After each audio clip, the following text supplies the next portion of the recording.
You know that moment when you're lying in bed next to someone and your skin literally crawls when they touch you? That's not how marriage is supposed to feel, right? But here I am, or was, I guess. I spent 4 years pretending, and when I finally told the truth, everyone acted like I was the bad guy. I mean, yeah, maybe I could have handled things differently, but honestly, I think I deserve some credit for trying as long as I did. I'm Mallory, 32, and I'm about to tell you how my marriage exploded in the most spectacular way possible. Not because I cheated, or because my husband Leland turned out to be some secret monster, no. It fell apart because I finally said out loud what I'd been thinking since before we even got married. I was never attracted to him. Like, ever. But let me back up. 5 years ago, I was bartending at this brewery in Madison, Wisconsin, barely keeping it together as a single mom to my 2-year-old son Milo. His dad? Total waste of space who ghosted the moment I told him I was pregnant. Real Prince Charming type, you know?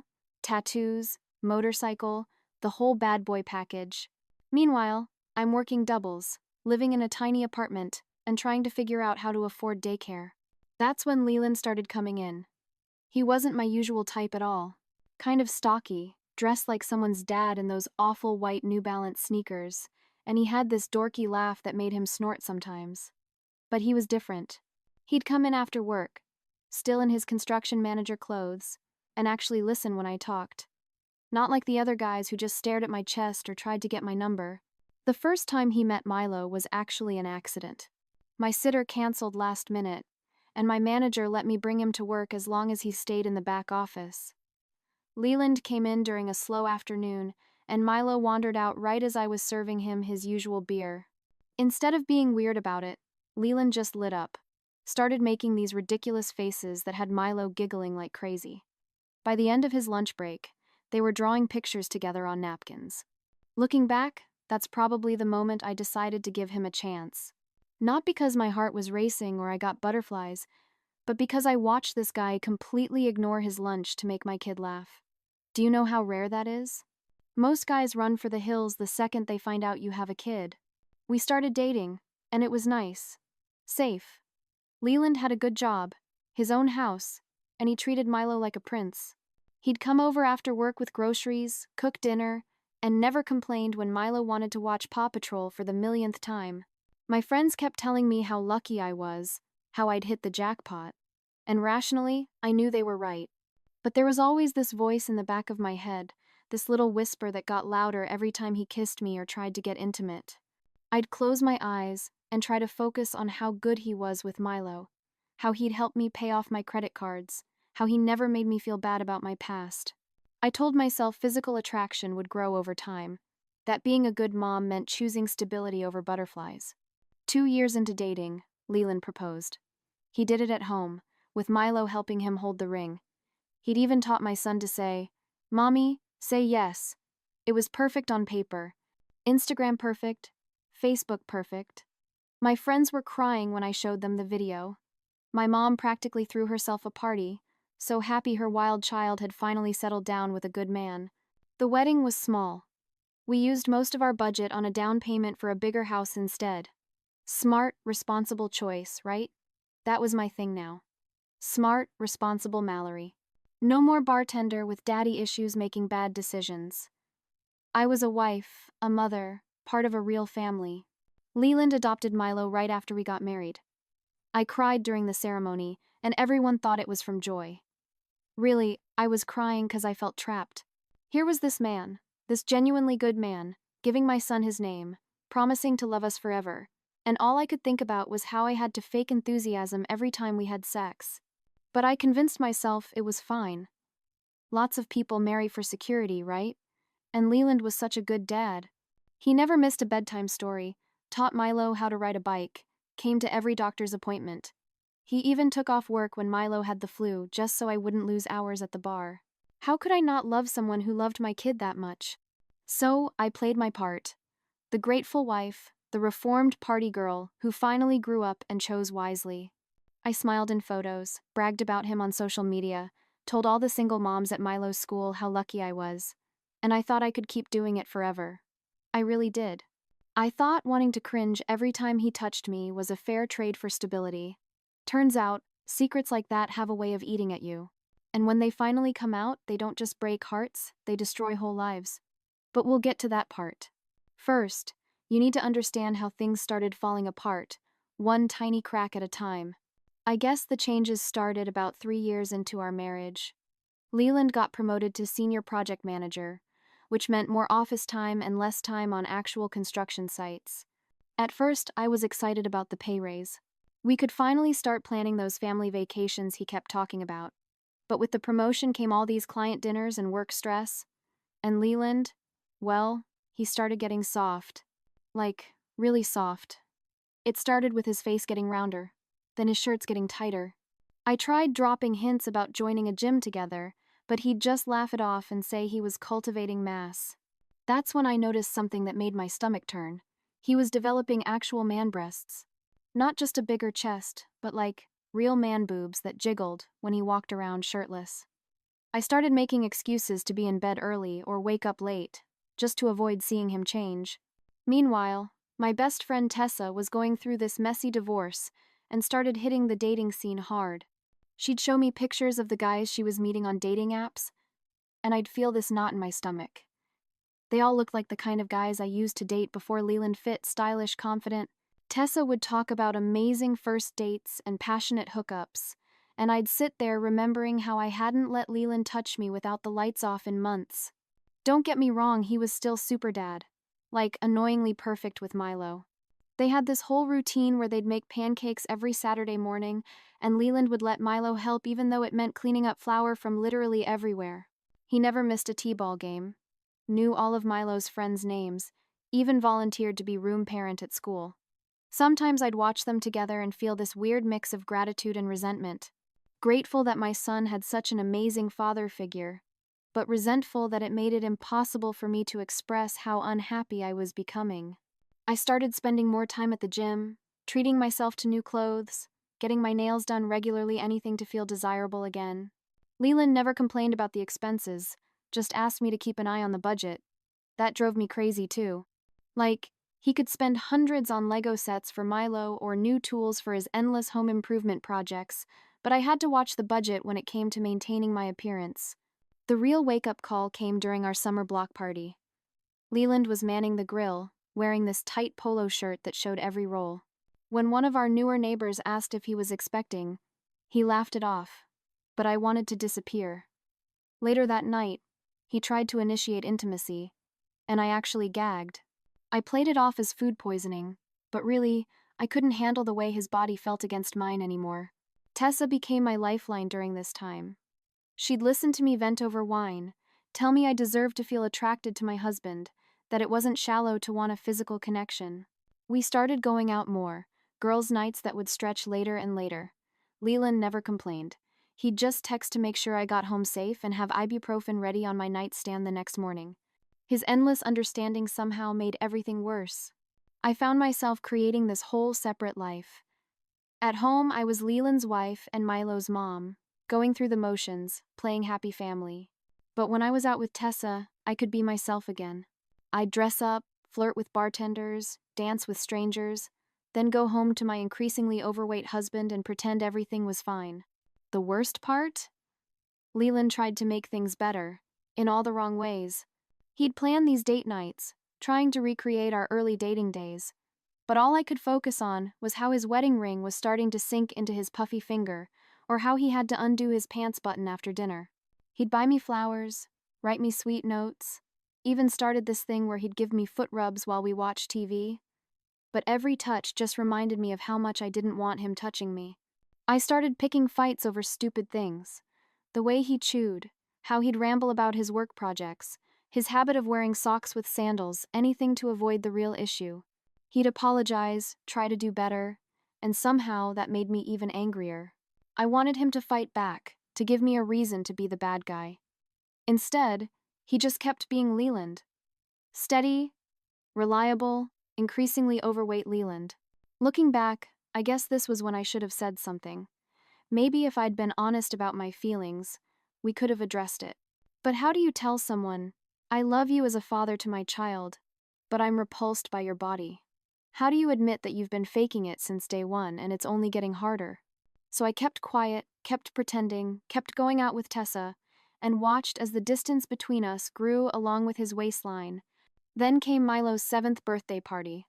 Leland had spent weeks planning this elaborate pool party, complete with a water slide rental and a custom Pokemon cake. He'd even taken a day off work to set everything up perfectly. I should have been grateful, right? Instead, all I could think about was how I'd have to watch him lumber around the pool all day in his swim trunks. The party was actually going great at first. Milo was in heaven. All his friends were having a blast, and I was getting compliments from other moms about how amazing everything was. Then Leland decided to join the kids in the pool. He'd been wearing this oversized t-shirt all day, which was fine, but when he took it off, I literally had to look away. His man boobs were bigger than mine at this point, and his stomach hung over his swim trunks in this way that made me want to cry. The worst part? He was completely oblivious. There he was, splashing around with the kids, helping them do cannonballs, being the perfect dad, while I stood there dying of embarrassment. Some of the other moms were giving each other these looks, and I just knew they were wondering what I was doing with him. One of them, this fit mom who always wears Lululemon to school pickup, actually asked me if Leland had let himself go recently. I wanted to melt into the ground. After the party, once Milo was in bed surrounded by his new toys, I started drinking. Like, really drinking. Leland was in the kitchen, cleaning up and humming to himself, all proud of how well the party went. Tessa came over to help with cleanup. But really, we just sat on the back porch finishing off the party wine while Leland did all the work. I don't know if it was the wine or just years of pent-up frustration, but I started venting to Tessa, telling her everything. How I'd never been attracted to Leland, how I only married him because he was good with Milo, how I had to imagine other people just to get through sex. I was crying, but also kind of laughing. You know? Like when something's so messed up it becomes funny. What I didn't know was that Corinne, one of the school moms, had come back to get her kids' forgotten swim goggles. She was standing right around the corner of the house, hearing everything. And Corinne, being the gossipy person she is, just had to tell Leland's sister, Meredith. A week later, we were at this family barbecue at Meredith's house. Leland was inside helping with dishes when Meredith cornered me in the backyard. She started out all sweet, asking how things were going. Then suddenly hit me with, "So, I heard some interesting things about how you really feel about my brother." I should have denied it, should have played it off as drunk talk. Instead, something in me just snapped. Maybe I was tired of pretending. Maybe I wanted someone else to know how hard it was for me. So I doubled down. "You know what? It's true," I told her. "I married Leland because he was stable and good with Milo. He's an amazing father, and I thought that would be enough. But do you know how hard it is to be intimate with someone you're not attracted to?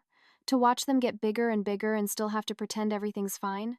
Meredith's face went through like 5 different emotions before settling on pure rage. She started screaming about how I'd used her brother, how I was shallow and manipulative. Other family members started coming outside to see what the commotion was about. And there was Leland, standing in the doorway holding a plate of leftover potato salad, having heard every word. The look on his face, I'll never forget it. It wasn't even anger, it was just hurt, deep, pure hurt. He set the plate down carefully, like he was moving in slow motion, then walked to his car without saying a word. I tried to follow him, started explaining how he was taking it all wrong, how he should be flattered that I chose him for his character rather than looks, how being a good dad to Milo was more important than physical attraction. He just got in his car and drove away, left me standing there in his sister's driveway while his whole family stared at me like I was a monster. Worst part? I still didn't think I'd done anything that wrong. I kept telling myself I was just being honest, that plenty of people marry for reasons other than attraction, that somehow him being a good dad meant I was justified in lying to him for our entire relationship. I didn't hear from Leland for 3 days after the barbecue. He was still showing up to take Milo to school and t-ball practice, but he'd wait in the car instead of coming to the door. I kept texting him about how we needed to talk, how he was being dramatic, but he'd only respond about Milo-related things, super formal, like I was just some co-parent instead of his wife. Finally, on day 4, he came home after Milo was asleep. I'd been practicing this whole speech about how marriage is complicated and how there are different kinds of love. I even looked up some articles about arranged marriages to prove that attraction isn't everything. But when he walked in, all calm and collected, wearing this new shirt I'd never seen before, my mind went blank. He sat at our kitchen table, the one he'd refinished himself last summer, and just looked at me. I started rambling, trying to explain myself. "You have to understand," I said. "I chose you. I picked you over better-looking guys because you're such a good father. Isn't that worth something? Isn't that better than some shallow physical attraction?" Leland just sat there, this weird, sad smile on his face. Then he asked me something that knocked the wind out of me. "Mallory, all those times we were intimate, were you thinking about other men?" I tried to dodge the question, but he just kept looking at me with those patient eyes, the same look he'd give Milo when he was waiting for him to admit to doing something wrong. And suddenly, I was angry. Like, who was he to make me feel guilty? I'd given him 4 years of my life, let him adopt my son, played the perfect wife. So what if I had to fantasize about other people to get through sex? "You want the truth?" I snapped. "Fine. Yes. Sometimes I thought about other guys. Sometimes I thought about my exes. Sometimes I just closed my eyes and tried to get it over with as quick as possible. But I still chose you. I still came home to you every night. I still let you be Milo's dad. Doesn't that count for anything?" He didn't yell, didn't cry. He just nodded, like I'd finally confirmed something he'd suspected all along. "You know what's funny?" he said. His voice so quiet I had to lean in to hear him. "I always wondered why you never looked at me during intimate moments, why you always wanted the lights off. I told myself it was insecurity, or maybe some trauma from your past." He trailed off, and for the first time, I saw his hands shaking under the table. "Did you ever plan to tell me? Or were you just going to keep pretending forever?" "I was trying to be a good wife," I practically shouted. "Do you know how many women marry guys they're not attracted to? At least I picked someone kind. At least I picked someone who'd be good for my son."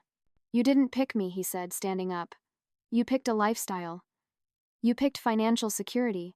You picked a father for Milo. But you never picked me." I tried arguing that he was twisting my words, that he should be grateful I was being honest now instead of cheating like other wives might do. I even threw in how he'd let himself go, how the weight gain and man boobs hadn't exactly helped our intimacy issues. But he just walked to the guest room, where he'd been sleeping since the barbecue, and came back with a folder. "I need you to stay with Tessa for a while," he said, sliding the folder across the table. My lawyer drew up some preliminary separation papers. "We can figure out the details regarding Milo's schedule later." "Lawyer?" I laughed, but it came out kind of hysterical. "Are you serious? You're throwing away our marriage just because I admitted I'm not physically attracted to you? Most guys would kill to have a wife who chose them for their character." "I'm throwing away a lie," he said, and his voice cracked a little. "And Mallory, most guys would kill to have a wife who actually loved them." He turned to go upstairs, then stopped. "You know what the saddest part is? I keep thinking about all those times you seemed so passionate, so into it. All those moments I thought we were connecting. Were you thinking about your ex the night we made love after I adopted Milo? Were you imagining someone else on our honeymoon?"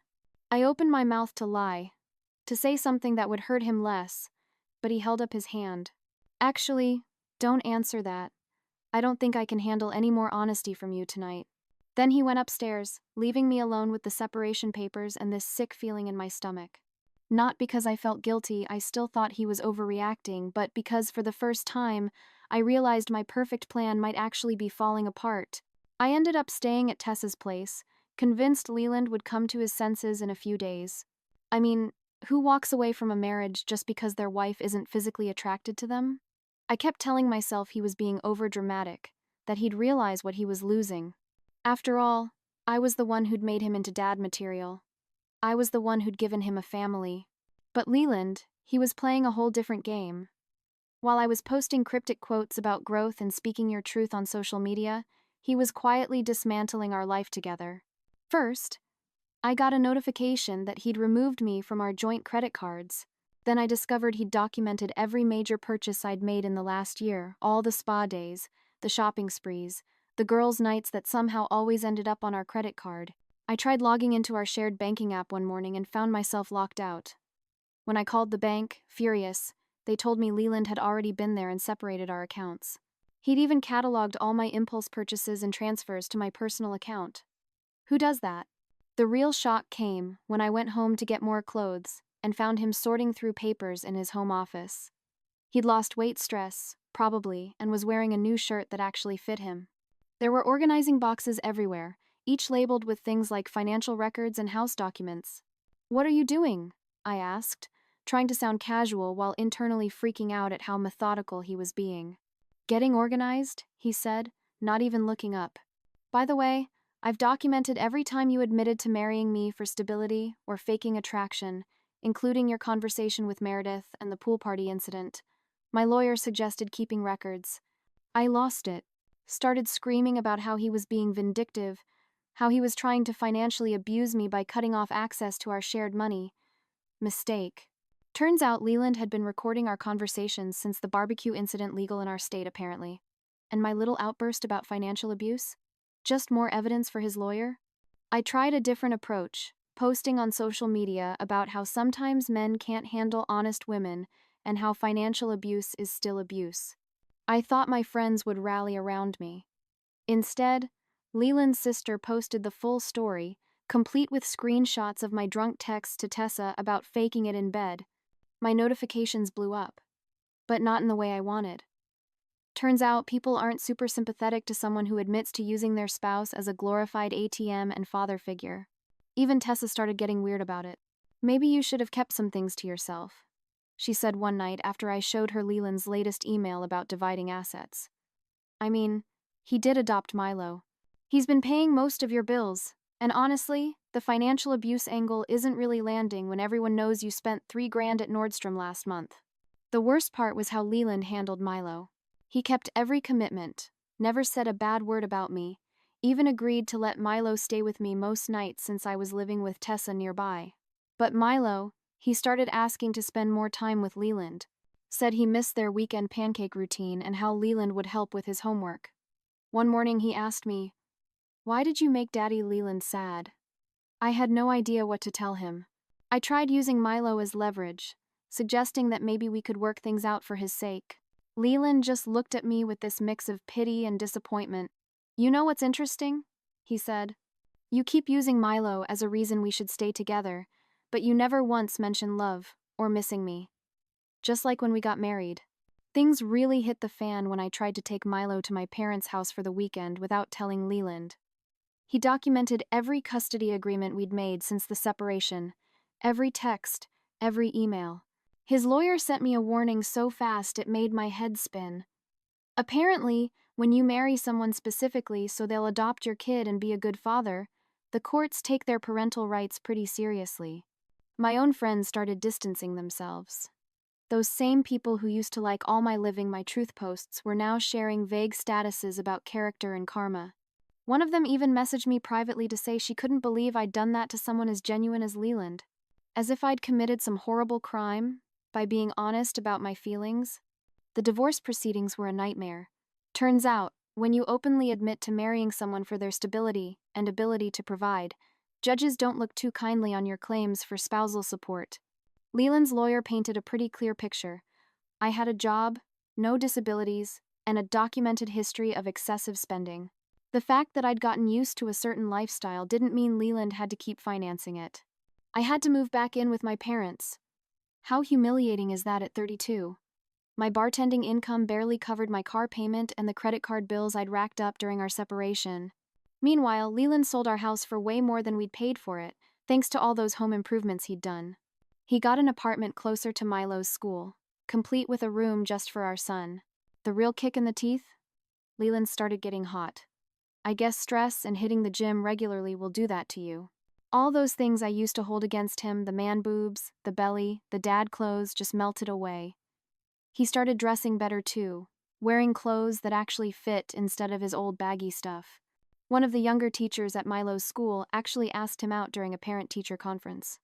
I tried dating again, but it was a disaster. Madison isn't that big, and apparently my story had made the rounds. Guys who used to flirt with me at the bar suddenly had girlfriends or were focusing on themselves. Even dating apps were a bust. Turns out mutual friends would warn guys about me. Be careful. That's the one who used her husband for stability, then humiliated him about his weight. Great. Milo started asking to spend more time at Leland's place. He'd come home talking about their new traditions. Friday night board games, Saturday morning bike rides, cooking lessons where Leland taught him easy recipes. When I picked him up one weekend, I noticed Leland had lost even more weight and was wearing this blue button-down that actually made him look attractive. The irony wasn't lost on me. Then came the final blow. Leland started dating this children's librarian named Eleanor. She was everything I wasn't. Responsible with money, genuinely kind, and actually attracted to Leland. Worse, Milo adored her. He came home one weekend talking about how Miss Eleanor helped him find books about science experiments and how she and Leland helped him build a volcano for his school project. I tried to be the bigger person and friend requested her on Facebook. Big mistake. Her profile was full of pictures of Leland and Milo at the zoo. All three of them at some science museum, family game nights with Leland's siblings. In every photo, Leland looked happy. Really happy. Not the kind of content but settled happiness I used to see. He was smiling with his whole face, standing tall instead of trying to hide his body. There was even a beach photo where he was shirtless, showing off his new physique. Tessa, who'd started feeling guilty about her role in everything, finally gave me some hard truth. He didn't just lose a meal ticket. She told me over cheap wine in my parents' basement.